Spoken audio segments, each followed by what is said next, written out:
Ugh. That hair got in my mouth again.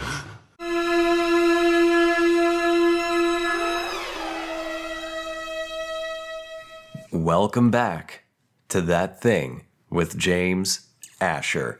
I'm your host, James Asher, and once again, I'm accompanied by Emily.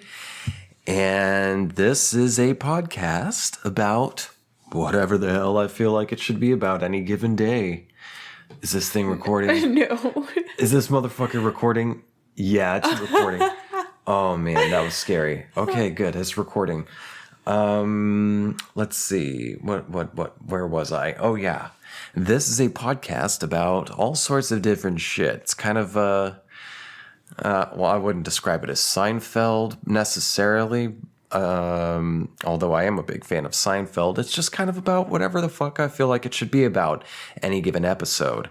Lately, we've been on a kick of reviewing movies. Yep. And so let's just keep doing that then. Today, we are going to give our review and sort of insights we made while watching a new-ish horror movie, although it's more of a thriller, entitled The Empty Man. Not the Hollow Man. Oh. No, I was going to say the Horny Man. Yeah, that's where I thought you were going. No, he's in horny jail. Okay. The Horny Man. That's where my brain went. I want the Horny Man to be about one of the flashers in Yakuza Like a Dragon. We can make that happen. So if you're not familiar, Yakuza Like a Dragon is a video game, and it's very great. It's awesome. It's fun. And there are some characters you run into who are degenerates. They're balding, middle-aged flashers in trench coats. And I imagine that's what the Horny Man would be about. Yeah. I mean, why not? Make a really shitty horror movie out of it. He's a horny man, but then he like kind of turns into a human horny toad. I thought it was going to be a sex demon, but okay. A sex demon? Yeah. Well, that could be. There's a different word for succubus. Succubus is a and an incubus? woman. Incubus. Mm-hmm. That's it. A ubus. Yeah, he could turn into a ubus. Although I kind of like the idea of him turning into a horny toad, too. Yeah. He's too horny. He turns horny. He's horny before, and he's horny again. Horny horn toad. What would be the tagline for this? This fall. It's time to get horny. It's time to get horny. Yeah. I say as I adjust my genitals in my pants. Yeah. No, we're reviewing The Empty Man. And before we get into that, I just want to say, I just realized this is episode 99. Oh, man. Holy shit. This is episode 99. I'm pretty sure. Let me double check. Yeah, I'm pretty sure this is episode 99. So that means next week is 100. Is 100. Holy cow. And actually, adding in the bonus episodes, we're over 100. Yeah. But I'm counting the bonus episodes separately. They're fresh and new. Those are fresh and new. Which, by the way, if you didn't know, dear viewer and or listener, we're recording bonus episodes now. One new bonus episode every single week. And might I say, they're pretty fun. Yeah. They're pretty fun. We cut loose more than we already cut loose for this free episodes. Yep. So it's very loose. So loose, in fact, I shit my pants every single time. Oh God. It's a hot mess, but it's a good fun time. Yeah. If you want access to the bonus episode that's out right now, actually, and the library, the backlog of all the other bonus episodes, you can access those at patreon.com/ThatThingWithJames. Your subscription could start at just $5 for an entire month. That's 5 $1 bills. You could go pick that up off the street and get one new bonus episode every week and unlimited access to all the other bonus episodes and random content I'll post on there, like some shitty memes that I will craft myself. Oh, yes. Oh, yes. I am a shitpost lord. Shitlord. Patreon.com/ThatThingWithJames. Your subscription could help us keep this show going and only make it better and more gooder and higher quality. Patreon.com/ThatThingWithJames. Let's see what else. You can find me on Instagram, Twitter, and TikTok. We'll get into the episode. I'm just doing some housekeeping real quick. If you want to find me on social media, my handle is at James J. Asher, just the letter J in the middle. Go check out my fire posting game and my growing TikTok bullshit. Let's see what else. What am I forgetting? Subreddit. If you're a Redditor or want to get into Reddit or want to share some quality shit posts with me, join my subreddit, r/ThatThingWithJames. I also have an email, business email. So if you have business inquiries, if you are in need of some advice, God, I'd love to give advice on the show, and I would keep you anonymous. And if you have any ideas for like a story you found or a subject, something you'd like to maybe learn a bit more about, send me an email. Email it to me, thatthingwithjames@gmail.com. And if you haven't subscribed to the show yet, please do so. If you're on YouTube, hit that like button, smash the like button and the subscribe button, and write a nice comment. And that's it. That's housekeeping. Yeah. I like that little drawing you made there. Thank you. It's a dandelion. That's a dandelion. Ain't that dandy? That's supposed to be my name. Dandelion was supposed to be your name? Yeah. What? Yeah, I was supposed to be Dandelion Dawn. Dandelion Dawn? Yeah. I think you'd be required to wear a helmet everywhere you go if that was your name. Dandy Dawn.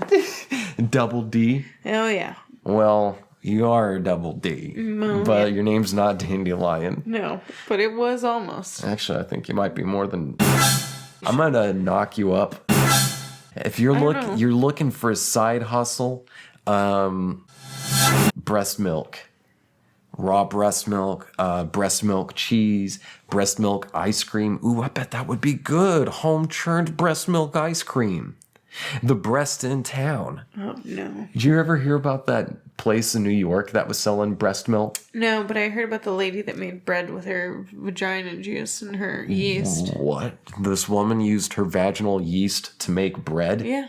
What? And she sold it. In New York? I don't know if it was in New York. It was What somewhere. the fuck? I remember hearing about it and being like, okay. Woman made bread with yeast from her cooter. Yeah. Wow.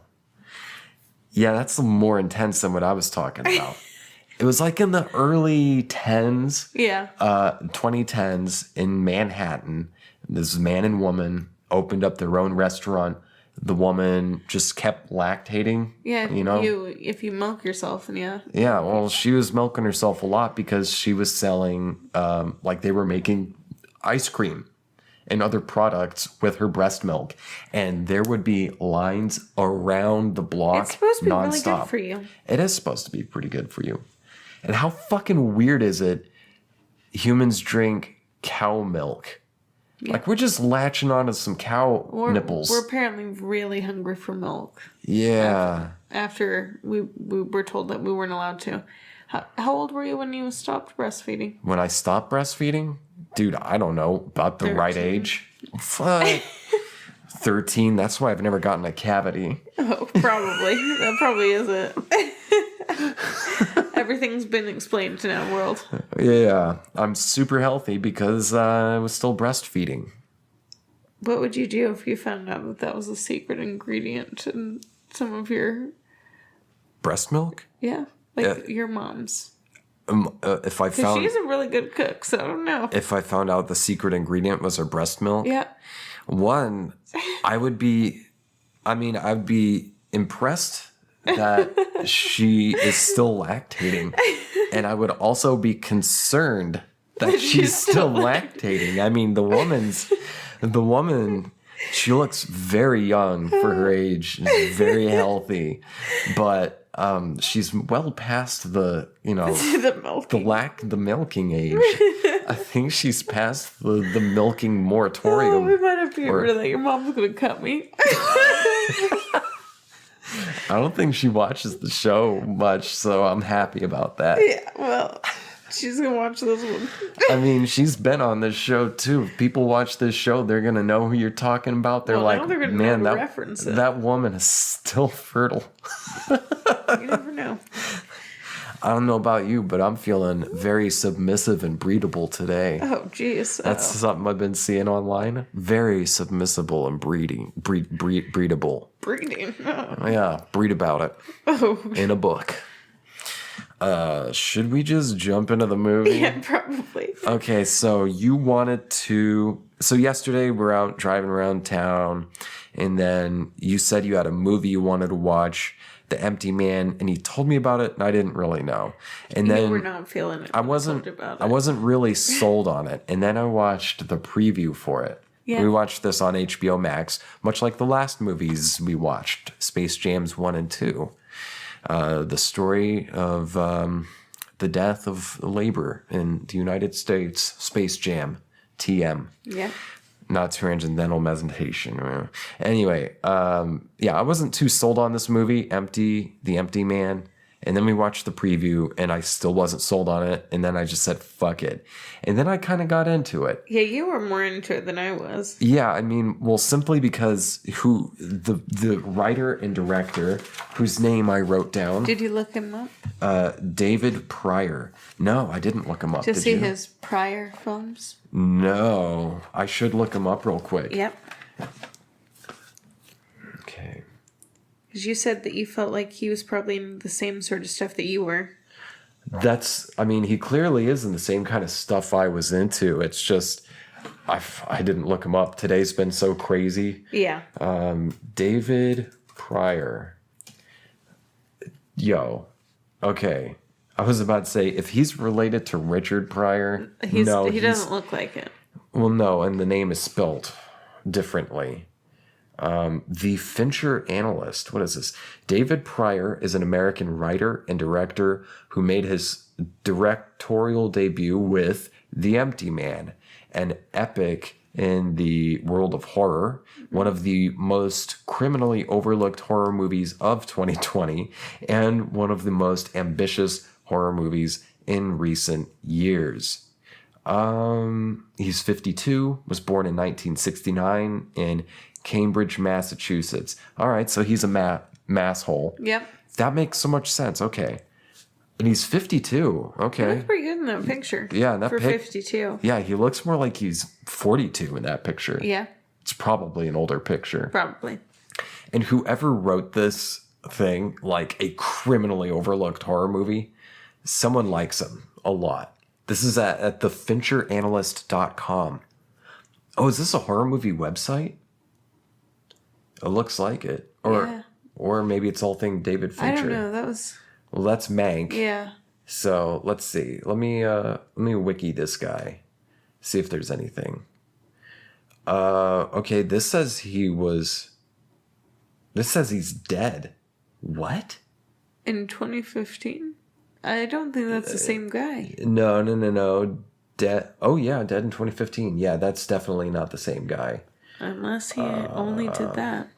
Let me see here. No, this is a guy, Cambridge, Mass. Okay, so what else has he made?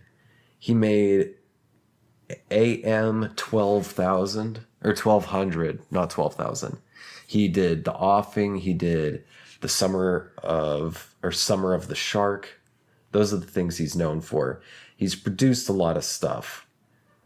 A lot of random stuff. Bad Boys too. Oh, he was a producer on... Oh, he was a stunt producer and visual effects producer. All right. Oh, he was a producer of the video documentary, The Blood Pact, Making of Blade 2. He was a producer of that. He's been in the biz for me. He's got a lot of credits. The 100 Days, Let's He's see. an actor in his two? first writer credit is Kane Rose Up. Let's see. Actor. Let's see here. Oh, he was in Alien Resurrection, uncredited. As an alien. As an alien. No. Oh, okay, No, he's yeah. an alien. Wow. In 1997.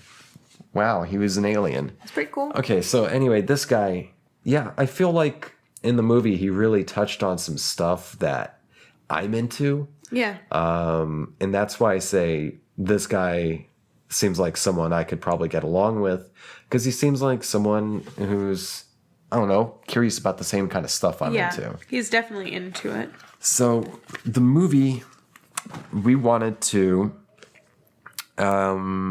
just sort of document some things. We're trying to work out the best way to present these reviews and make it entertaining. So sorry if you're hearing noise. Our downstairs neighbors are going wild again. They've been wild for days now. Yeah, starting at like 7 a.m. every morning, even on Saturdays out there. Until 2. Going until 2 a.m, actually. Yes, yeah. I don't know the woman ever sleeps. I don't know the child ever goes outside. I don't know if she ever takes the child outside. I've never seen this kid. Never seen I this hear him. child. I don't know where he is. So it's an odd situation down there. Can't wait for it to not be them anymore. Yeah. Okay. No, that's my Space Jam note I was looking at. Okay, so let's start reading our notes here. The Empty Man. Let's just jump into it. What do you say? Yeah. The Empty Man, 2020, opens on the Ura Valley. Do you think it's Ura or Ura Valley? I think it's Ura. I think it's like the Ural Mountains. It probably is, but So it's Ura. I want it to be Ura. I want it to be Ura too. The Ura Valley in Bhutan, 1995 is where the movie opens up. First note, I know of Bhutan. I know it exists. I know the name. I've always found the name pretty fun. Bhutan. I just don't know where the fuck it is. Where's Bhutan? Where's Bhutan? My notes were just like, it looks like the Pacific Northwest. Because it did.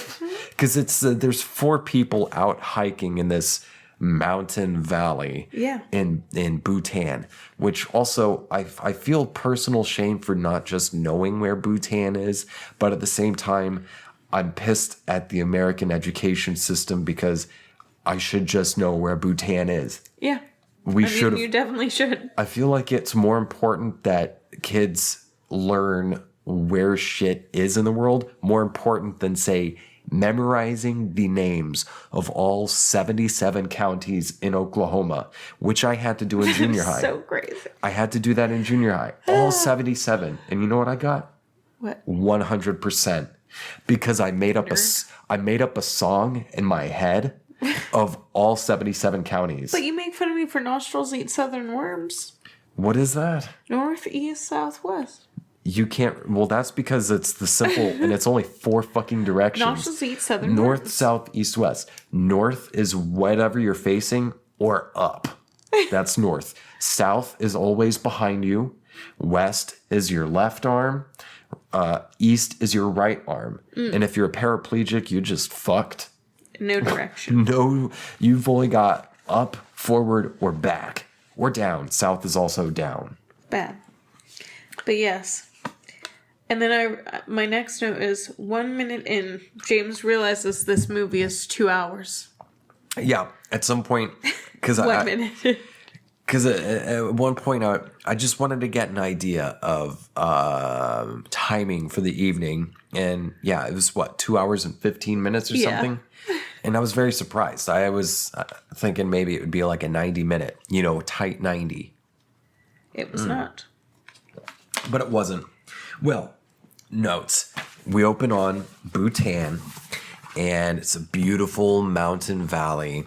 And there are 4 white people who appear to be in their 30s hiking. And while they're hiking, there was some weird moaning music. And it took me a minute to not realize, or to realize it wasn't one of the characters. It was just the soundtrack. Yeah. And it wasn't like I would expect like some Tuvan throat singing, you know? I mean, I wrote weird chanting music. Yeah, I mean, it was like someone, it sounded like a woman fingering herself. Not the macaroni in a bucket, not like that. Okay. But like I think you and I were watching two different movies. it might have been the same different scene then. Okay, yeah. Because the opening when it just shows them, there's a moaning woman.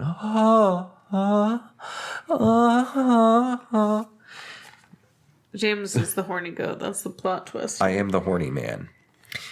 And then my question about Bhutan gets answered because the hikers stop, and they're clearly Americans. They're visiting, they're tourists out on a hike. Some monks drive by in a truck, and they're wearing orange robes with bald heads, and that's when I realize, oh, this is near Tibet. Yeah. Or it might be in Tibet. Bhutan? No. Where the fuck is Bhutan? I'm looking this shit up. Oh, man. Bhutan. Is it Tibet? No, it's a country. See, I thought it was a country. It's a country. Bhutan is a Buddhist kingdom on the Himalayas' eastern edge, known for its monasteries, etc. Let's see. Is it near Tibet? They got their own ones. Oh, it's near Bangladesh. In China. Well, so is Tibet too, and there's always and it's by Nepal. Nepal, Patna. Well, like what is this going through it? Oh, India. Yeah. So it's just south of Tibet is Bhutan, very small, very small. So they're hiking. They're near Tibet. They're in Bhutan. Monks are driving by. You got something? Truck The passes bridge? with people in red robes. And then, there's like a creepy rope bridge, which we discovered was actually chain linked. Yeah. But there's no way in hell you would catch me on that bridge. Like they come to this large like canyon, and across it is what looked initially like a rope bridge, and It then didn't look like a strong bridge. it was just chain link fence and stronger chains with like some ropes and prayer flags on it. Yeah, I'm not placing my bets on that rope bridge. Classic horror movie brain, you automatically think, someone's gonna die on this bridge, it's gonna collapse. And they set it up to look like that because the gang of four got real nervous except for one person who charged ahead. I think it was probably Paul. Yeah, it was Paul. Paul charges ahead. It's one of the guys. Paul charges. It's two women, two men in this group of four. Paul walks ahead, stops midway, and is like, "Hey, what are you guys waiting for?" He makes it across. The rest of the gang makes it across. And then once they get on the other side of the bridge, they start hearing a noise. Actually, Paul starts hearing a noise. Yeah. But no one else can hear it. And Paul starts following the noise, and it leads him to the edge of a cliff. And there he stops and listens more intently, and then follows the noise once more, right off the cliff, into a hole down below. Yep, a crevice. A crevasse. I wrote as well about the one girl using like the ski poles to walk with, and James had to correct me and tell me that those are apparently like hiking poles. Before Paul accidentally descended into the crevasse, Emily said, "Why is that woman carrying ski poles?" Yeah, she was like walking with them. It was like pretty weird to not have, ski outfit on. I mean, it wasn't... They could be used as ski poles, but hikers, especially mountain hikers, will use hiking poles.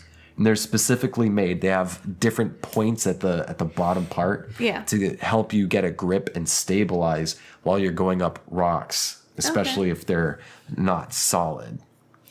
Or the bitch could have just said, I'm going skiing on my shoes. Yeah, I just thought maybe she was sick or something, but Nah. no, that's just apparently she's healthy and buys those sort of things. Yeah, the North Face kind of vibe. And I thought Paul's name was Tom for a good portion of the beginning. Why did you think Paul's name was Tom? I don't Did know. he just I look wrote, like a Tom? One of the hikers, Tom, walks into a crevice. Tom walks into And a I wrote, crevice. not Tom, Paul. Well, let's. I think we've got a lot of ground to cover with Yeah, we this do. movie, Yeah, we do. and we're going to cover it just in this episode. So let's blast ahead here. So Paul tumbles into a crevasse, and then the other guy, Greg, goes after him. Spelunks after him. The girls are freaking out.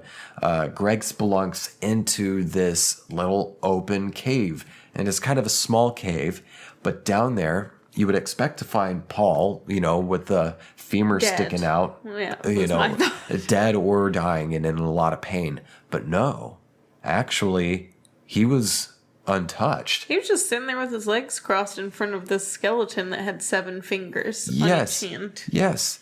Yes, you heard that right. Greg goes into this little cave, finds Paul.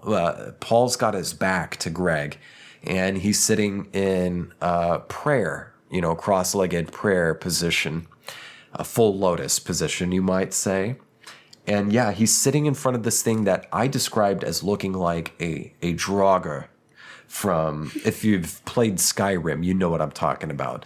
It looked like a desiccated yet fleshy bone skeleton thing with, it was human-like, but it had double the amount of ribs and 7 fingers? 7 or 8 fingers. 7 or 8 fingers. And it was sitting spread eagle, was what I had. It was like spread eagle against the wall. It was kind of reminded me of that thing that they never really covered more of on Game of Thrones. Oh, yeah. Was the burning limbs and shit. Yeah. That's a thread they just fucking left. Yeah, they were like, meh. Fuck. forget it. Fuck Game of Thrones. The last season, the last 3 seasons, but especially the last season, fuck those guys. I mean, they ruined a perfectly good show. Yep. Well, Greg approaches Paul, and Paul's like mumbling some gibberish kind of stuff, and Greg's like, hey, are you okay? And Paul whispers to him, if you touch me, you'll die. Yep. And he's like, what are you talking about? If you touch me, you'll die. So Greg's like, whatever, quit fucking around. Pats him, lifts him up, and they get out of the crevasse. Yep. While they're walking, they find this creepy-ass cabin in the middle of nowhere with posters all over the walls and pots, and they wrote, to piss in. Pots to piss in. Yep. Wait, there weren't just posters all over the walls. There were newspapers. Oh, yeah. We did realize that. There were newspapers With all over. crosswords. Which, I wonder if the newspaper clippings were the same that we run into later in the file that Homeboy finds. Oh, probably. Maybe. Well, there's this desolate cabin in the Himalayas, and they take shelter in there because a blizzard comes in that night. So, the team is trying to gather their wits, yet Paul, who fell through the crevasse, is still acting fucking weird. Well, he's like comatose at this point. Yeah, he becomes comatose. They pull him out of the crevasse. He's comatose.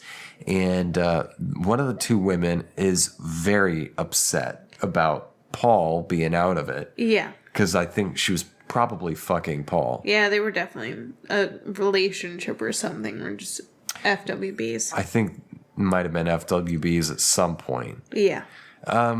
Well, jumping ahead, the storm rages on for like a couple days, right? But also, they took Paul's shirt off to examine for bug bites. Oh, and yeah. they see his scars from where he's attempted to commit Suicide. Yeah, he's got scars on his But they wrist. didn't take off his pants or anything. And I said, No. do bugs not bite penises and legs? Well, when the camera shows that he's got cuts on his wrist, Greg is like, man, he's been doing really well for a long time. So it's established that I think was he addicted to heroin at some point? I think it mentioned somewhere he used to do heroin, he's got mental health problems, and he's tried to kill himself. The cocktail that I had did not tell me that information, so... Oh, yeah, you were drinking while watching it. Yeah. Well, so it's established maybe Paul is just having a mental health crisis. We don't know. But there's a blizzard running, and people are kind of getting cabin fever. Well, one night, they wake up. Everyone wakes up. Once the storm is past, I think after like a day and a half, Paul is gone. They can't find him anywhere. So they open That's the day door. 3. Day 3? Or day 2 he's missing. Yeah, it's day 2. Yeah. They open the door and they see boot tracks in the snow walking straight away from the cabin.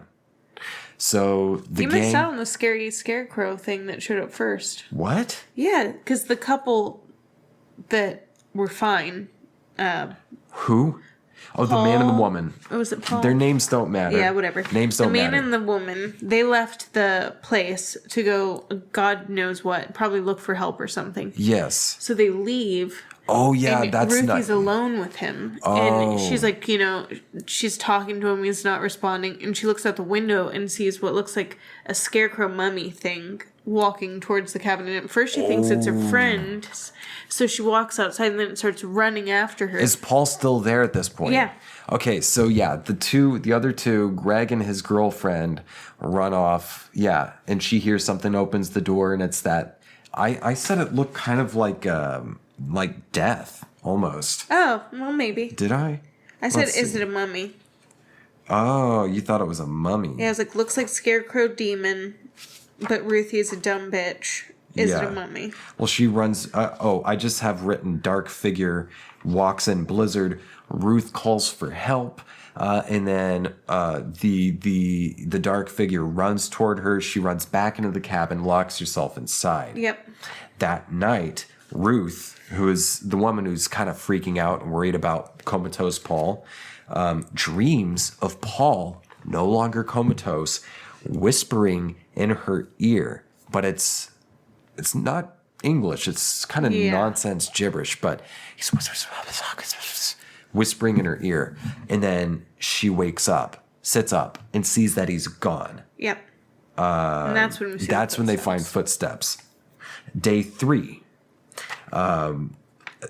they find Paul at the bridge that they crossed before. And at this point, I actually just remembered when they were inspecting Paul before, and we discover as audience that he is a cutter. Greg finds this little object on him that looks like it's made out of bone, and it's got some like sort of a decoration on it. And at first, I thought it might be a baculum. Do you know what a baculum is? No. A baculum.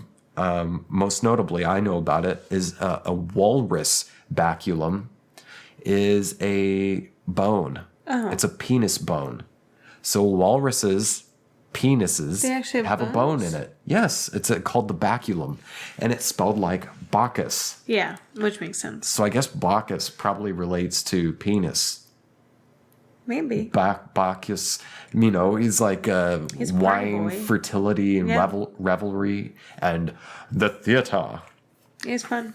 So, okay, all right, forgot that detail, but added it in because they find Paul sitting full lotus, blowing into that bone thing. It turns out it's a little pipe, and he's making music with it, looking off into the distance. You got something in your notes? Yeah, just that he's sitting cross-legged, blowing his bone whistle.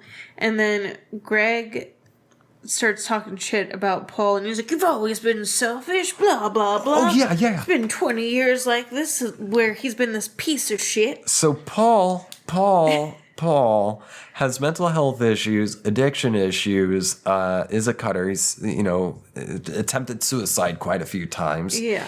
And they're out and he's doing well finally, and he and the best friends go on a hike in an exotic location, and then tragedy befalls this poor guy Paul. Yeah. He falls off and then goes comatose because he's afflicted with something we don't know what it is, and goes into a coma for a few days, and then his best friend Greg finds him and just starts screaming at him saying, "You're fucking selfish. I'm sick of your bullshit. 20 years of this. Well, you've been dealing with your shit for 20 years. Yeah, it's real weird. Like, guy, it's not your wife. Also, he doesn't owe you shit. So doesn't- maybe stop being a weirdo. Yeah, so, I mean, some friend, he just starts fucking screaming at him. Yeah. Well, let's see what happens next. Ruthie stabs their asses. Oh, that's right. Okay, so while Greg is screaming at Paul, Ruth starts acting a little squirrely. She starts hearing whispering in her ear. And so she pulls out some scissors. Was it scissors? No, she had a knife on her. She pulls out a knife, stabs girlfriend, Yep. stabs Right. stabs Greg, and stabs Paul. Kills all of them, right? No. And then she herself jumps off the cliff. No. Oh, she stabs herself. She stabs herself. She didn't mess with Paul. Paul's just sitting there cross-legged playing that bone whistle. Right, because Paul's infected with this thing that turns out might be a little communicable. Yeah. Well, anyway, everyone dies. And then the title screen happens. So at this point in the film, I'm kind of into it. It's the way it's presenting it. It's sort of like dealing with some themes I like to think of like, you know, it's clearly setting up that there's a lot of themes of meditation, consciousness, mysticism, and ancient things. All right. And this is the kind of stuff I'm into. And so I'm pretty happy when the title screen opens. I'm like, oh, this has been like 20 minutes, 15 or 20 minutes into the film until we get the title screen. I'm pretty happy. And I think we should probably take a quick break. Okay. Because we're at 30 minutes. We'll be right back, and we're going to cover the rest of this movie now that we've got it established. See you in a second.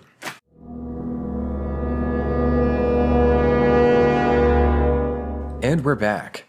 So I feel like I keep running into an issue where I choose the wrong goddamn movies to make a joke review of. Started with Space Jam 2, and then that turned into something more than a joke. And then now we've got this. I thought it was going to be like some horror movie that'd be easy to poke fun at, but then it had to get all sorts of complicated. Well, so let's just stick with our notes. I mean, I'm going to because so we've got the title screen, and the setting is listed in text: Webster Mills, Missouri, 2018. So it's been over 20 years from 95 to 18. Yeah, that's 12 years. Okay. Scene opens on a man jogging who I'm like, is that Paul? yeah, we were confused. We had no idea who that guy was. Yeah, I thought maybe Paul fell off and then survived or something. Maybe not. Whoever it is, he's out for a very like determined exercise. He's out running, and he stops at one point on a bridge to smoke a cigarette. Yep. And then it shows him working at what I thought initially was a hardware store. Yeah, I wondered why there was bear spray at a hardware store. Yeah, there was some woman who was like, this bear spray doesn't work. And he's like, I wouldn't have sold you this brand anyway. You have to shake it. You don't want to have to shake your spray when you're in an emergency. Yep. So he helps her with that. And then scene changes again because we're getting to know whoever this person is. He is sitting alone at a Mexican restaurant. He takes a shot of tequila. and he's got another empty shot glass in front of him, one empty bottle of beer, and another bottle of beer that he's working on. Yep. A waiter comes up and he hands her like a coupon saying, I think it's still good. Yeah, he said you should check this, and here's like money. I don't need change. Exactly. But there's also a child of the corn staring at him. I missed that. What? There's like this kid that's staring at him. Mm-hmm. And he's just like looking at the kid. The kid's looking at him. There's like nothing going on other than this freaky kid that just turned around and staring at him. So this freaky kid's just being a freaking creep on Yeah. him. Well, it was at this point I'm like, okay, so we're learning about who this person is. He's a drinker. It's his birthday. It's his birthday. He's alone. And, oh yeah, we find out it's his birthday because some of the employees come up and start singing him happy birthday, but they don't say his name. They just say, happy Customer. birthday, dear customer. Yeah, I said very sad happy birthday. But, Yeah. But also, what was weird, the coupon said birthday, that it was for a birthday. Oh, so then maybe So, like, you know, they knew it was his birthday, and because of the coupon. Yeah. Oh, I see. which See, is embarrassing and These weird. these are the little secrets that great movies sneak in. You don't really notice until maybe a second or third watch. Yep. We only watched it once. He uses the coupon. He's thrifty. Staff singing him happy birthday. And then he gets home. And this girl with a fucking bowl haircut comes up. Yeah. Is that what it's called? The bowl? Yeah, it's called a bowl cut. Yeah, this girl, this teenage girl with a bowl cut comes up to him. And I'm like, is that his daughter or what? Turns out her name is Amanda Quayle. Yep. No relation to Dan Quayle. And she's talking about how they haven't seen each other for a year. They haven't seen each other for a year, and she's telling him, like, hey, it'll get better, whatever it is, we don't know yet. Allison and Henry. Allison and Henry, yeah, whoever, we don't know who they are quite yet. And then the girl starts talking about manifestation. She's like talking about the secret, how if you focus on something, your mind can create it. None of this is real. Nothing is real. Nothing's real. Reality isn't even real. All of this is a illusion. And you can do anything with your brain, especially manifest. Yep. And then she goes away. And we see... As her mom calls. Oh, And she says, can I tell my mom that I saw you? and he says yes. Yeah.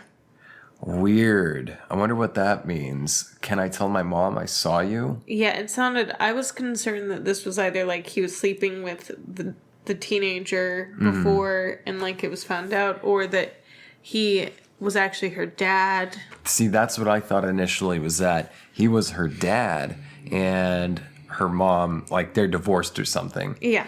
But no, it turns out that this unnamed guy used to have a son and a wife, but they both died in a car accident some years ago. Yeah. Let's see, where are we? He took a medicine from the cabinet too called Doxepin, and I looked it up, and it's an antidepressant and nerve medication. Doxepin, antidepressant and nerve medication. And he's drinking that much. You're not supposed to drink on antidepressants. You're not supposed to drink on antidepressants. So already we've established that this guy is alcoholic and may not be a reliable narrator. Yeah. Okay. Yeah, the man dreams of his kid, meets his ex-wife. Oh, no. After he wakes up and then whatever. Yeah. Maybe it's the next day. I don't know. Time's weird in this movie. He goes and meets the next door neighbor, Because who's the kid's Amanda's missing. mom. Oh yeah, because that girl with the bowl cut has disappeared, and so this guy, the next door neighbor, whose name is Nora, who for the longest time I thought was Nora Quayle. Laura, but no, she's Nora Quayle, leads the guy up to Amanda's bedroom, and her clothes are gone. Her luggage is gone. And in the bathroom, in the girl's room, which, I mean, if she's got her own bathroom in her room, that's a well-off single mom. Well, duh, they're rich. And they had a big fucking house, too. It was nice. The house was nice. In the bathroom, written in blood on the mirror is "The empty man made me do it." Which we see them swapping while the parents are, while Nora and that guy are in the other room. They being detectives. So the neighbor guy asks the woman, Nora, have you called the cops yet? And she said no. So then they call the cops. Some forensics and detectives show up and they're swapping it while Nora and the unnamed man are in that bedroom. Yeah. And you said that's not usual protocol? I said, what is this, the Ramsey case? Because it's super bad to have family or like potential suspects that close. Right, because they can mess with stuff. My thing about Jean-Benet Ramsey is I think OJ did it. Yeah, I'm pretty sure it was him. Up with that. But we get to find out a little bit more about the man, the drunk man. His name is James, which originally had written Jason. No. It turns out his name is James Lasombra, which I thought, Lasombre? Yep. Like, because he's kind of a downer. We find out that he used to be a cop in St. Louis. St. Louis undercover cop, actually. He's not a cop now. And we also find out that Amanda Bowlcut, her father, who, this is how we find out that Jim is not her father died 2 years ago. And her father is one goofy looking motherfucker. Oh, yeah, but we don't see him yet. We don't see him yet, but I'll touch on it. She's got a bunch of chat books laying around, which she's got Pearl Jam lyrics with daughter. Oh, God. The daughter lyrics. I was like, why? I would hope that Zoomers can understand Pearl Jam sucks, but I don't know. Maybe they don't. Hey, Pearl Jam sucks, and Metallica sucks. Yeah. And, I don't want to lose people over this. I'm sorry. I know I'm not denying their talent and great musicianship and everything. It's just not really not my cup of tea. So personally, I don't think they're that great. This is when we find out that Quail is their last name, which I looked up the symbolism for quails. And there's symbolism for quail? Yeah. It's Really? renewal, rebirth, balance, and harmony is what I found online. Interesting. And then we just see, like, Mama Quail sitting there smoking cigarettes in her kid's room. She's smoking a cigarette in the kid's room. And also, you mentioned the chapbooks. Yeah. Which are just, like, kind of artsy notebooks that you make art in and stuff, right? It's, you collage and, like, do different things, have different materials to it. Well, her chapbook looked like something out of, like, an Exorcist movie. Like, lots of black, really disturbing art in it. And inside, Jim Lasombra finds a little flyer for this place called the Pontifex Institute. Yep. Pontifex. And what did you find out about the Pontifex? I looked up what Pontifex meant, and in ancient Rome, it's a member of the Principal College of Priests. Right, okay. Like pontificate. Pontifex. Also, written on that flyer is the word tulpa. Tulpa. And we don't know what that is, but we find out later when Jim does some investigating. So then Jim goes to Amanda's high school. After he gets a list of her friends. After he gets a list of her friends. Goes to this place called Jacques Derrida High School. I don't know if there is an actual Jacques Derrida High School, but if there is... Pretty cool. It's interesting. If you don't know, Jacques Derrida is a linguist, semiotician, philosopher, French guy who...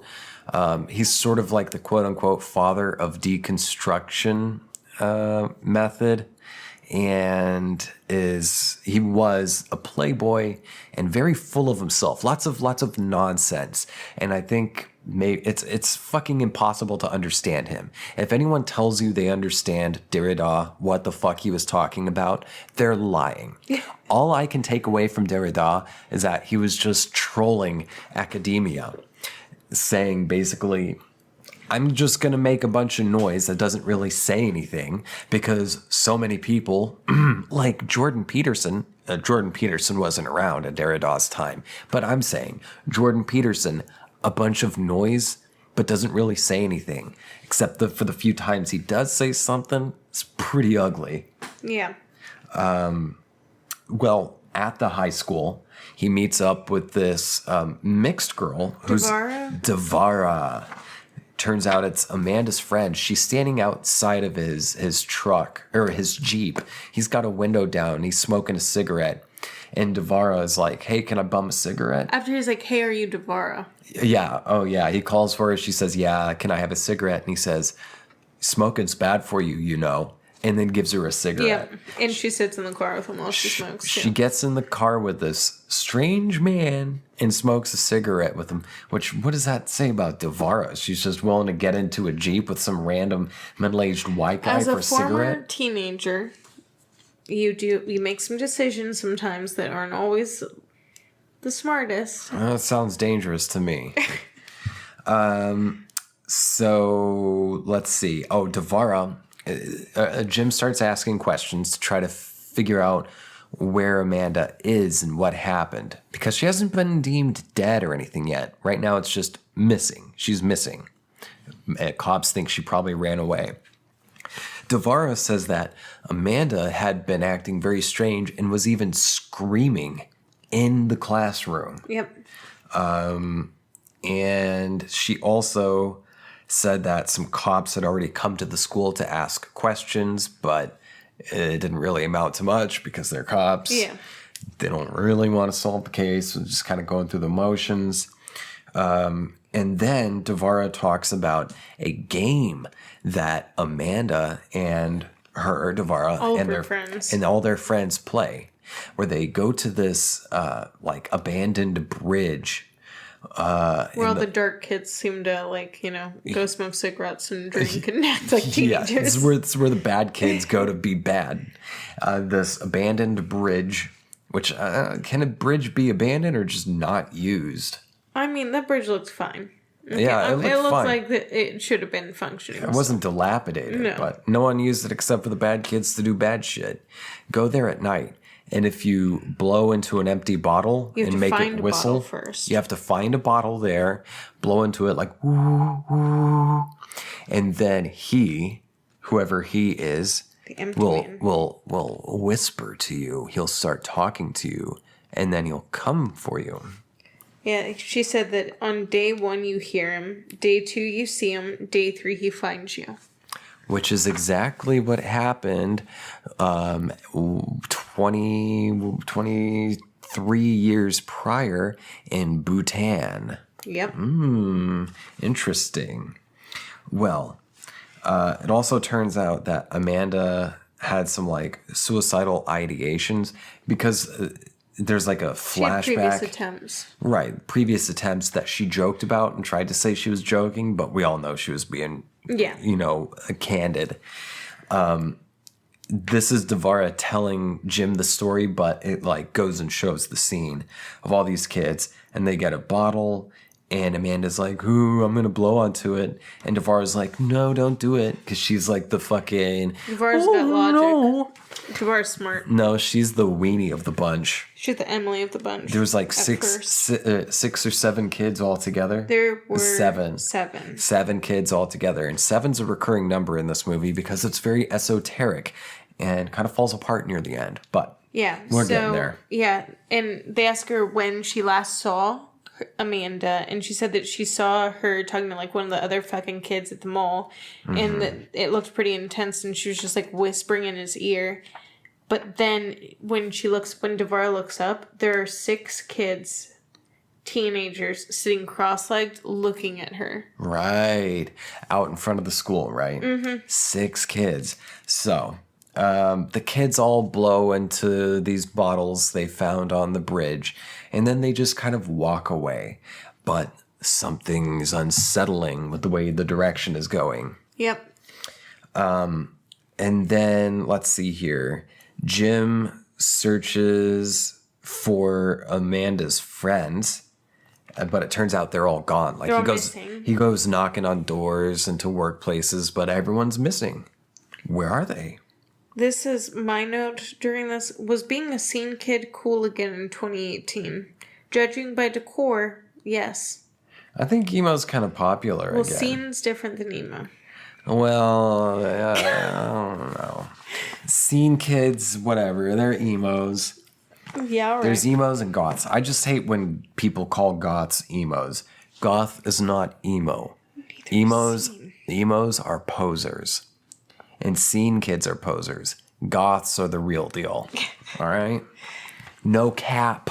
But yeah, when he goes to this one girl, Lisa's house, nobody's home. Like, nobody's there. The TV's on.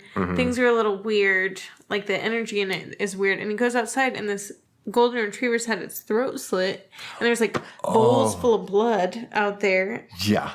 And it was like, that is fucking dark. So all of the kids are missing except for Devara at this point. Right.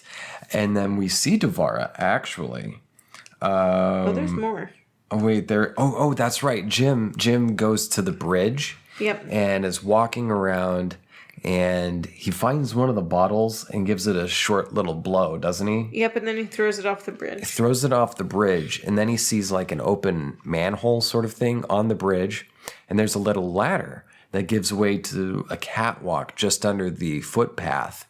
He goes down there, and he finds 5 teenagers. 5 of the group that had been there before with Devara and Amanda.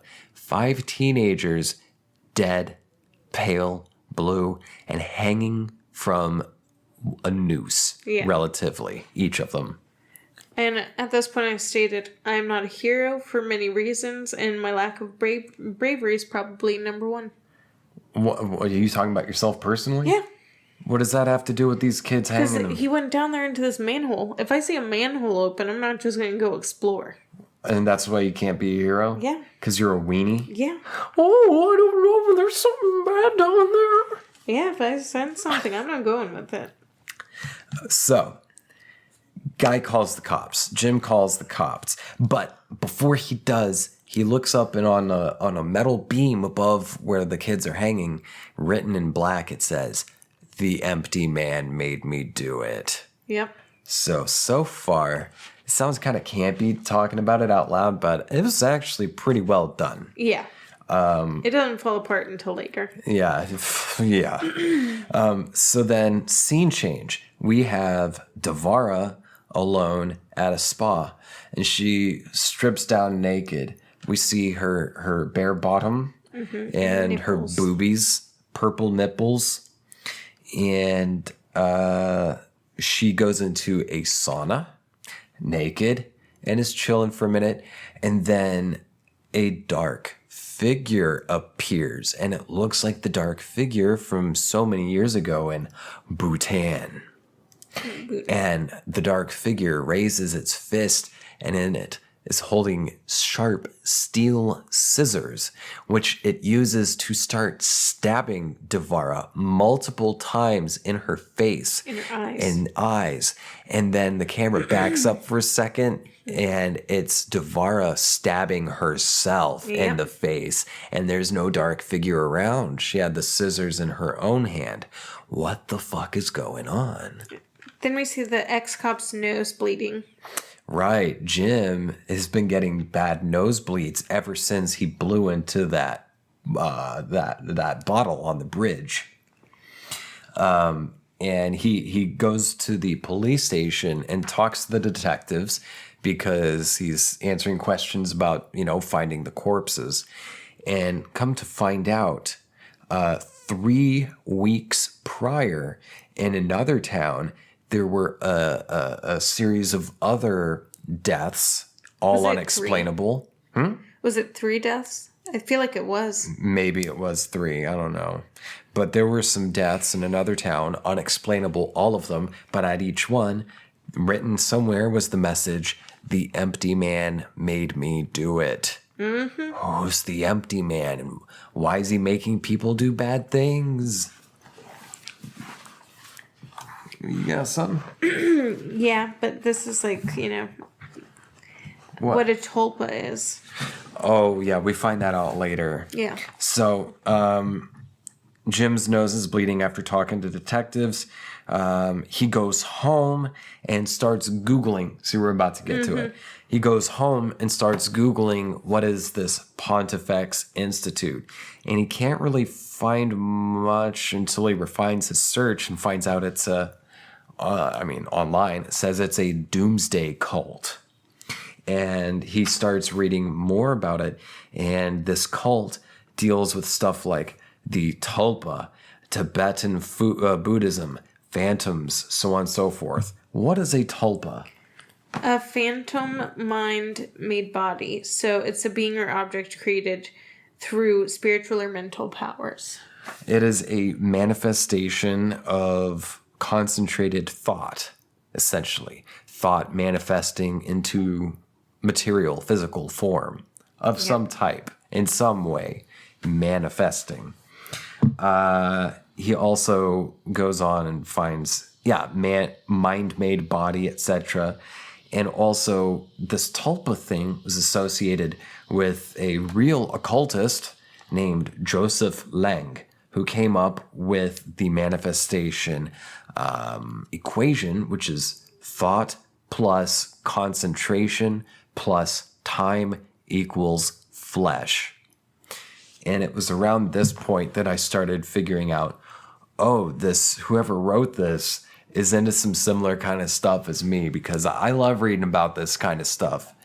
I would not describe myself necessarily as a crystal daddy, but I do find occult stuff very interesting, and just the nature of consciousness, of illusion, all these things. I'm very interested in it. It's fun to think about. The neighbor woman, Nora, knocks on Jim's door. She's arrived unannounced. She called him. Oh, I didn't know she called him. Yeah, she called him. So he was drinking by himself and she called him. Okay. And then she was like, "Hey, I'm outside." Oh, yeah, and she starts just breaking down because her daughter's still missing. And is like, did she really kill people? Yada, yada, yada. And then she leaves. Okay? After trying to stay. Forward. Oh, and there's like some weird sexual tension between Jim and Nora as well. Yeah, I wrote Deaf used to fuck. Yeah, they probably used to fuck. Maybe. Well, flash forward. Jim is home alone at night. And then he wakes up because there's an intruder. He hears someone in the house. So he grabs a bat, goes downstairs and looks and sees his front door is closed, but he's still hearing stuff inside. So he goes back to his room and closes the door, and he crouches down to look at the strip of light. Yeah. And sees some shadow, some footsteps walking by, and then are gone. And it's all quiet. And he goes back out and he sees the front door is open. Who was there? No one knows. We never even find out, really. No. It just, as soon as someone intruded, it could have been, it might have even been Nora. Yeah. Could have been Amanda. Could have been anyone. Well, Jim, let's see. Jim talks to Devara, Amanda's friend, gives her... Wait, have I gone back in my notes? Yes. Oh, I missed a page here. Day 2. Day 2 starts. Jim goes to visit the Pontifex Institute. And it's got a really creepy secretary or greeter working there. This blonde woman looks like the word haunted. She hands him a membership form, which is filled a survey, but it also said membership form at the top. And it reminded me a lot of the forms that I had to take when I was applying for a janitor job at Narconon, the Scientologist-run rehab. I had to do like 2 100-page questionnaires and then an interview, and I didn't get the job. I think they kind of figured out that I was a little ungovernable. Yeah. They figured out I was a libertarian. They were like, this man's ungovernable. He's a real American. He's free. We can't shackle him and his righteousness. Did you notice that there was a framed picture of the cabin in Bhutan at Pontifex? I did, and he passed by it after he gave up filling out the survey or the membership form because he thought it was a joke. It was asking all sorts of questions like, do you trust the government? Do you trust your own perception of reality? That kind of stuff. He asks the greeter if it's a joke, and she's like, no, everyone has to do this. And so he rolls his eyes, takes the pages, and then goes exploring, passes by that cabin thing, and goes and attends a symposium. Okay. Oh, and before that, actually, when he's asking the lady if this form is a joke, she's like, no, it's real. And he's like, yeah, well, I grew up in San Francisco. Yeah. Which is something he keeps saying. Yeah, it's like, I grew up in San Francisco. I grew up in San Francisco. What, like we're supposed to really understand what that means, or like he's seen enough hippy dippy new age shit and thinks it's all crap. Yeah. You know? It was still up in the air. I had no idea. Well, he goes and attends a lecture being given by the actor Stephen Root. Now, I think he might have been playing a character. I'm not 100% sure. But it was Stephen Root. If you don't know who that is, you might recognize this from a little film called Office Space. Can you have my stapler? My stapler? Yeah. Make my stapler. That actor is Stephen Root. He is... I don't even know what he was really talking about. Like some kind of philosophical, mystical kind of shit.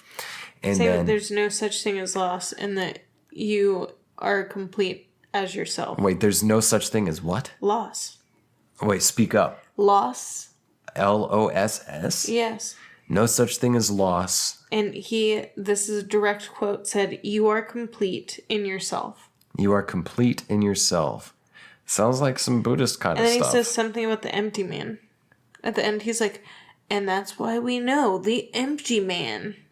Interesting. Yeah. Well, after the lecture, Jim goes up to talk to Mr. Stephen Root and says, hey, this is interesting stuff, I guess. I grew up in San Francisco. Second time he said it. He starts asking this guy about the empty man. And, Stephen Root starts talking about just sort of duality, essentially, and illusion and thought and manifestation, and the idea that some thoughts, if not all thoughts, are communicable. And he also mentioned this thing called the noosphere, which I didn't look up. I meant to look it up.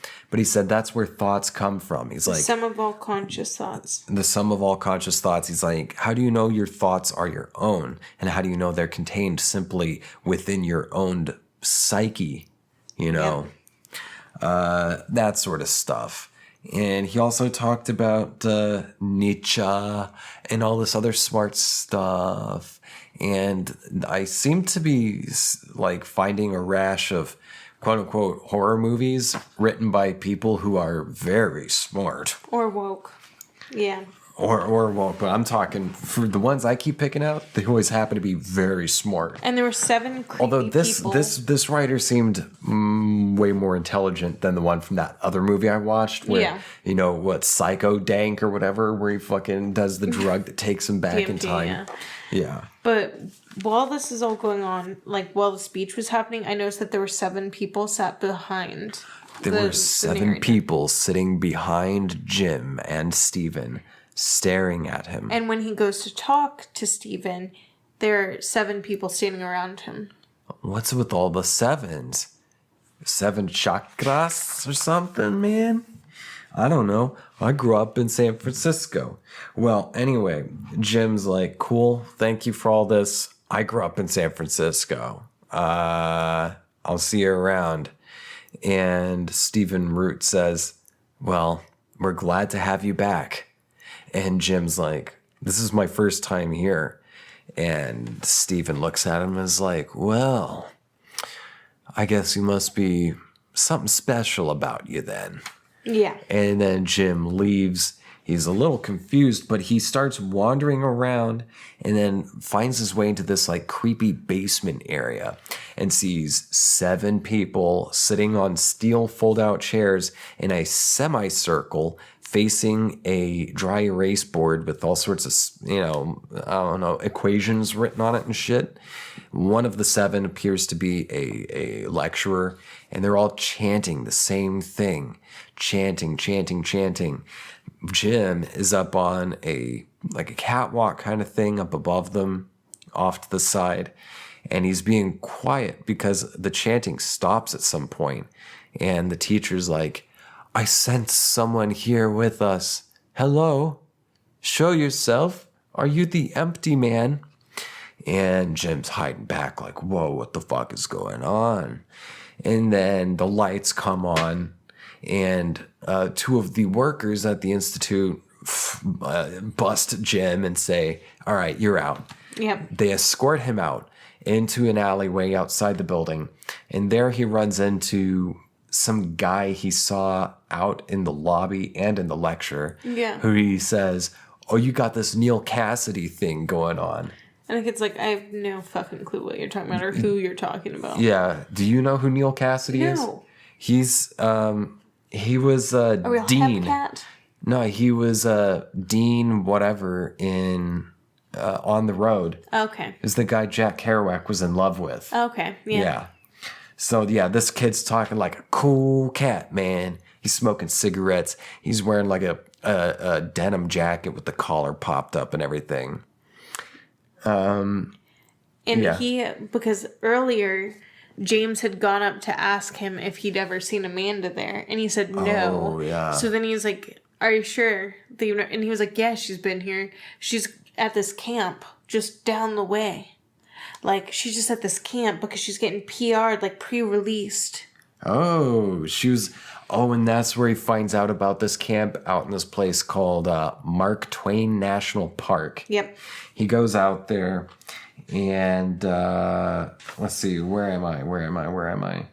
Yeah, he goes out to this place, walks into some cabin. 12. Cabin number 12. No. He's in another cabin okay. first. He goes to a different cabin first and finds files there. And one of the files has his name on it, James Lasombra. He opens up the file, but it's empty.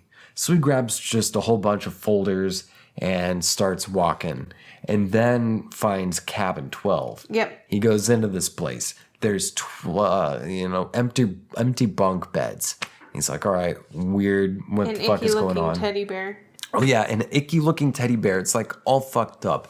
It reminded me of the teddy bear that cat kept raping in My Cat from Hell. Oh, God. There's a very sad-looking teddy bear in this show, and this family was having an issue where the cat was fine, except for it would viciously rape this very sad-looking teddy bear. Yeah, it was weird about that bear. It was really weird about the bear. Well, the teddy bear in the movie kind of reminded me of that. It's all sorts of fucked up. It looks like crusty and kind of, damp and shit. Yeah. It looked like it didn't feel nice to touch. Well, he goes into another room and is looking for something, and while he does, we see the teddy bear moving a bit as if by itself. And then eventually, when he turns around and is walking out, the teddy bear is just totally gone. But he doesn't notice it. Do you want to hear what I looked up about the significance of the number 12? Let's hear it. So it indicates perfection of government or rule. Mm-hmm. 12 is a product of 3, which signifies the divine, and 4, which signifies something that I can't read. Authority, appointment, and completeness. Okay. So that would explain the 4 people camping at first, because we don't know what happened before that. Right. But in this new instance, I think there were 3 murders that happened before, and then there's 4 kids. Okay. Yeah. What 4 kids? 12. Not 4 kids. There was 5 kids hanging. Yeah, there were 5. Never mind. Yeah, okay. I was Plot wondering twist. what the hell that was talking about. I was drunk. Yeah. And then, so Teddy Bear's gone, oh, I remember what he finds. It's in my notes here. In cabin 12, he finds a cassette tape by and for the Pontifex Institute. Yeah. He plugs it in, and it looks like they're doing some experiments on some guy. Yeah. And he's bald and shit and starts going insane. And it's like a really creepy video that reminded me of Rubber Johnny. If you have not seen the video for Rubber Johnny, look up Aphex Twin. That's APHEX, Aphex Twin dash Rubber Johnny. Look it up. Make sure you watch it late at night in a dark room all alone. It's a really fun video. It'll make you happy. Rubber Johnny. You should watch it. Maybe watch it with the lights on. No. Watch it in the dark. But yeah, alone. he gets out of the cabin and he sees like a fire in the distance. Right. And so he starts walking towards it, and there's people circling, and this fire is like fucking huge when he looks at one moment. It looks like it's like up in the sky. Mm-hmm. And there's a bunch of people just walking around, and he turns around, and the fire's normal sized. Mm-hmm. And then he turns around, and the fire's out. And people are like moseying still. Right. And then like something hits him because he's been hearing their chants. It really hits his ear. And when that happens, he kind of starts tripping out a bit. Like the camera gets a little weird. He looks up at the night sky and it's like space gets a lot closer to him and everything. And then a few seconds later, he seems back to normal and he looks up and all these people who are in like black hoods are about 100 of them across this little creek are all looking at him. And he realizes they're looking at him. So he takes a step back and they take a step toward him. So then he takes another step back and they take another step toward him. So then he says, oh, fuck this. Turns around and starts running. And all 100 or so people start chasing after him through the woods. He's running back to his Jeep. He gets in his Jeep. The people are swarming all around and on top of the Jeep. And the thing almost doesn't start, but finally turns over. He backs out and tears ass out of the woods back into town to go meet up with Nora to tell her, you are not safe here. We need to get you out of here. Yep. And she's he makes like, her stay at a hotel. She's like, oh, and what about work? And he's like, no. See, this is serious. You need to go now. Leaves her at, a hotel, and then goes back to his place, right? Mm-hmm. And there he starts looking through the files. Yep. Or am I missing anything? No. There he starts looking through the files. Wait, has he gone to the hospital yet? Not yet. Okay. He starts looking through the files and sees that I've lost my place here. Sees that some of the stuff is about him or something. Yeah. And then he takes those files back to the police station, tells the detectives about it and the story about the people chasing him. The detectives are like, and how did you get this? Yeah. Was the door to this place closed? Was this a private property? He was basically trying to say like, yo, I can't use this. Yeah. I'd love to, but I can't use this as evidence. Like all I have is your statement. Write down your statement. So he does. And then he leaves to Laura's place and goes, so he hasn't really looked at the stuff yet. No. So he went from the cabin to the detective, then to Laura's, then back to his home. Where the doorbell rings. Where the doorbell rings. And wait a second. He dreams first of the empty man. Okay? No. He gets home. He's tired. He goes to sleep. He dreams the empty man is in his house coming for him, the dark figure. He wakes up because the doorbell rings. He goes and looks. There's no one out there. Goes back upstairs. And then hears a ring again. Goes back downstairs. opens the door.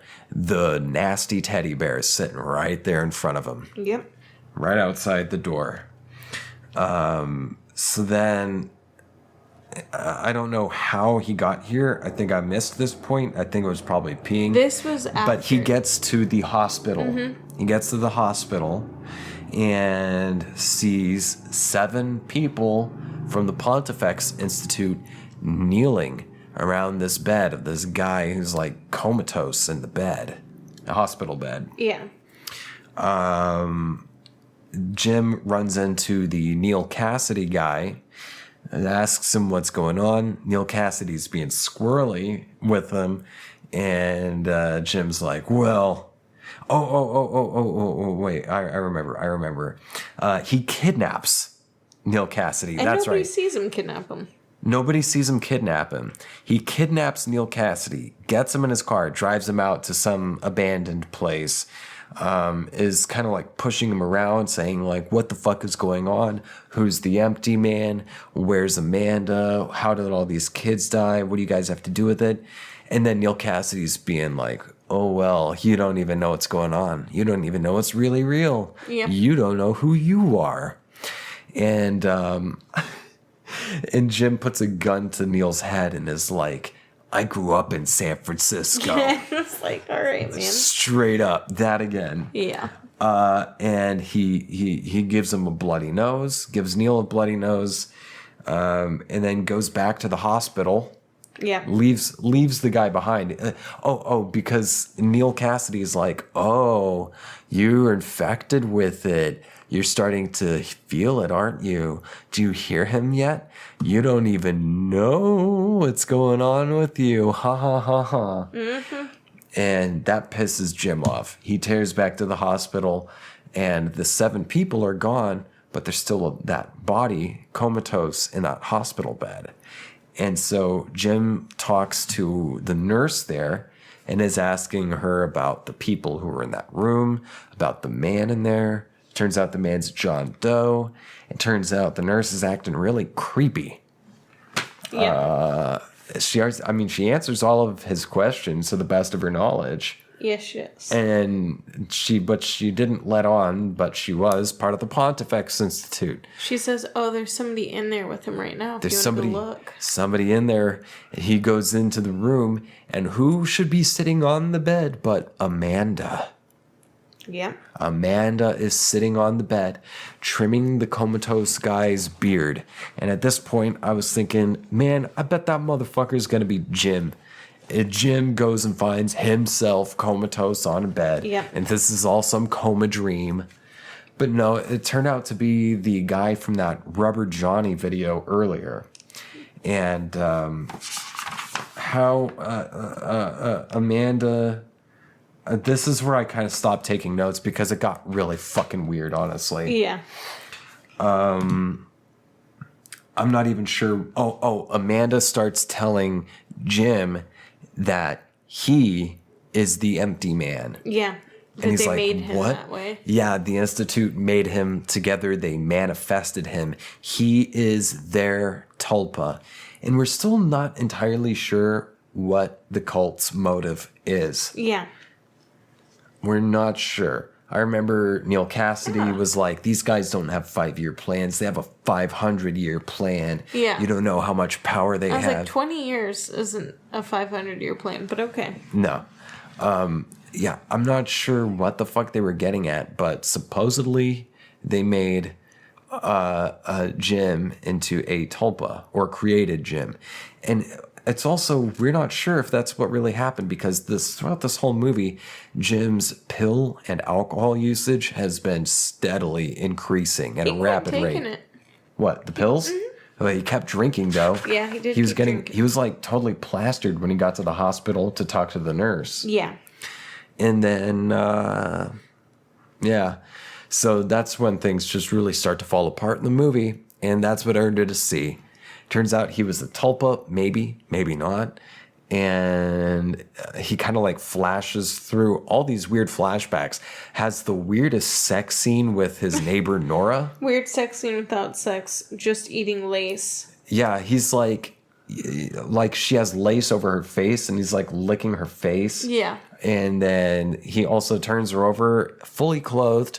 She's wearing just like some boudoir stuff and just starts dry humping her standing in a doorway. Both And of this them. is when you know, like, they start doing the flashback of, like, his kid and his wife dying because it was at her husband's funeral.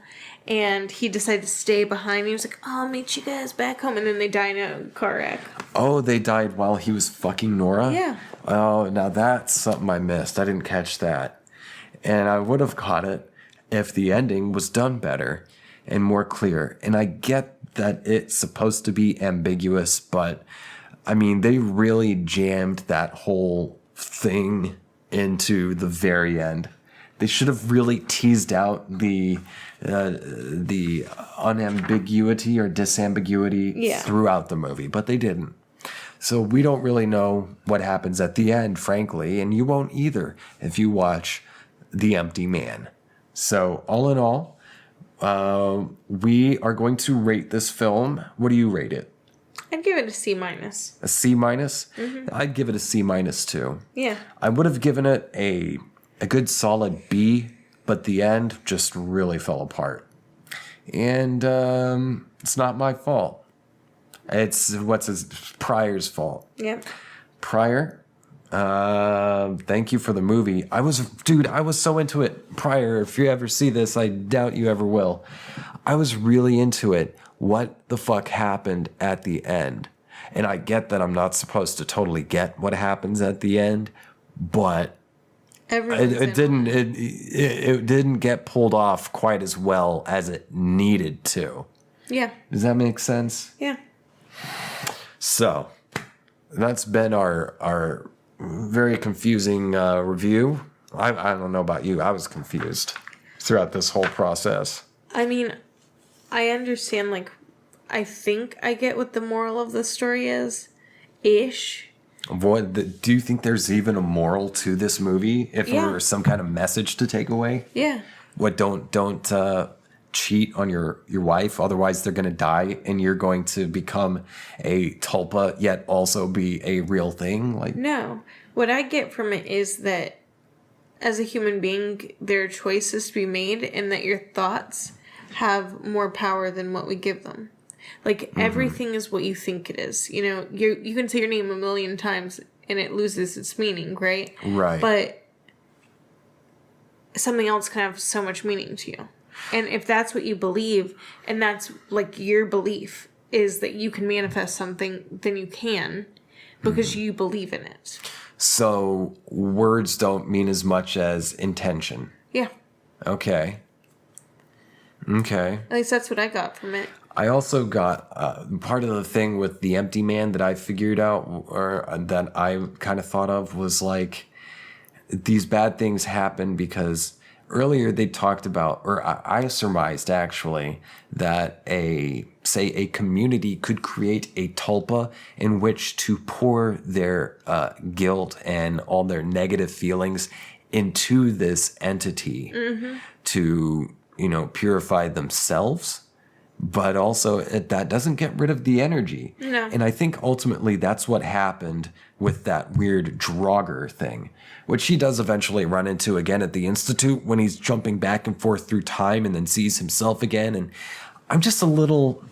I feel like I wish they'd pulled it off a bit. It was executed well. It wasn't executed well. That, I mean, Amanda said that his history, his past... all his memories were implanted, including with the woman. Is that real? Is that true or not? And then if that's the case, why did he exist? How is he killing people? What the fuck was going on? And if there are that many people that are into this cult and, like, know about this tulpa, then who doesn't know about it other than other tulpas at that point? Because if everybody seems to be in on this... then how? Do you want to rephrase that a little more clearly? So, in this story, at the end, we see the doctors and all that shit at the hospital, and they all are just, like, looking at him, like, okay, yeah. Jim? James, yes. Okay. And so he's like sitting there and the doctors are just watching him and he's like, yeah, yeah. Everybody's like, okay, so if there are this many people involved in the Pontifex Institute, then how are there any other people, if it's so communicable, that don't have this, that aren't already part of it? Oh, yeah, communicable. That's something we missed. Yeah. One of the things Stephen Root was talking about was ideas can be communicable, and the empty man is communicable. Yep. And he's a negative entity who's many thousands of years old and is just a killer thought that infects people's brains and causes them to kill. Yeah. Which I'm still confused. Why the fuck would that take the form of this fake yet not fake person, Jim? Who's discovering it. And becoming it. Not well executed. The dots didn't really meet up with this one. Yep. Yeah. All right. Well, that's been the review. I don't have anything to add. I think the moral of the story is if you're going to shoot high, you better not miss. Thanks for tuning in. Stick around for the bonus episode. I'll be reading some funny fucking mail that I got that does not belong to me. Well, it's like a magazine. I'm not opening anyone's mail or anything. It's just an ad that came. It's a very bizarre ad that I received. Yeah. If you want to catch the bonus episode and the previous bonus episodes, go to patreon.com/ThatThingWithJames. Thank you for tuning in. As always, I love you, and I will catch you next time in episode 100. Bye. Bye.